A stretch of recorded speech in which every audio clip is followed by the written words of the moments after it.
Hi, it's Chris Watkin here, and I'm joined by Clare Yates, who's a bit of a guru when it comes to dealing with estate agents and solicitors and their interactions and communication with each other. Clare, why don't estate agents instruct the solicitor when the property goes on the market? Talk to me.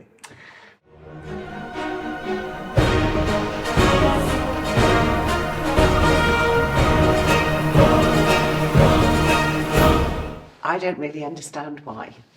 So having been an estate agent for years and equally worked with panel providers, the most obvious thing to do when the vendor goes on the market is to instruct their solicitor. Now, some might say that the vendor is only playing because it's a speculative thing. If I can buy 2 Acacia Avenue, I'll move, but I'm not moving if I can't buy it. And so the client is saving their money. But actually, engaging a solicitor up front isn't a particularly expensive thing to do. It's highly risky for the agent, however, because the agent has taken instructions from a person they don't really know about a property they have no information on. And therefore they don't know if the seller can sell, they don't know if the seller will sell. And at this point, the agent starts to invest huge sums of money in advertising, marketing, arranging viewings, accompanying viewings, all to have potentially all of that money wasted when the vendor changes their mind and says, well, at least I saved on lawyer fees. So I don't understand why an agent plays this risky game on the idea that they're encouraging a speculative market, when in fact the only person who's really losing money here is the agent. Do you know what I think it is? I think it's valuers worried that they've got to put a barrier in the way of getting the listing. Because let's all be honest, the vast majority, not all, they don't really care about the house selling. All they care about is the tickle under their chin that they've got the listing. Hence why 6 in 10 houses is pre-COVID sell with the second agent, because they overvalue it because they want the listing. What do you think the answer is? How do we change valuers' points of view that it's part of their listing presentation? I think they should be responsible for their percentage of sales that go through. Because at the moment, if you're looking at... But they are, because they're being paid commission on the exchange. Well, it depends on how the company is set up.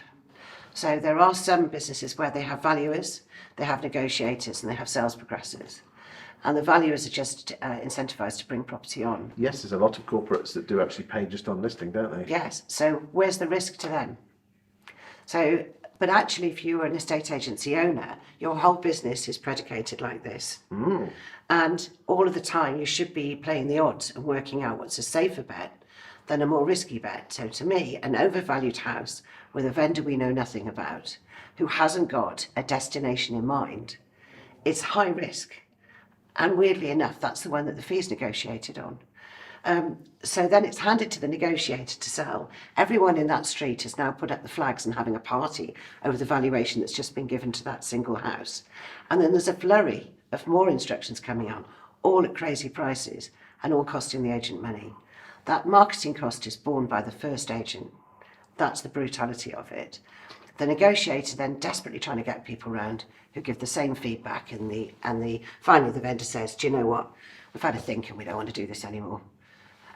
And it's the owner of the estate agent that's losing by a valuer failing to get lawyers on board, because it's a sign of commitment to me from the vendor. So you're basically saying, because the different aspects, because there is compartmentalised responsibility of, my job is just to get the house on the market, my job is to sell it, my job is to get it through sales progression, then because you don't have the responsibility of getting it through, hey, you don't give a monkeys. I mean, if you go to Australia, they're big on what we call the personal agent, where it's one person's responsibility to take it from generating the valuation all the way through to exchange and completion. Do you think that is the Absolutely. And when I worked at Chancellors, that's how I was trained.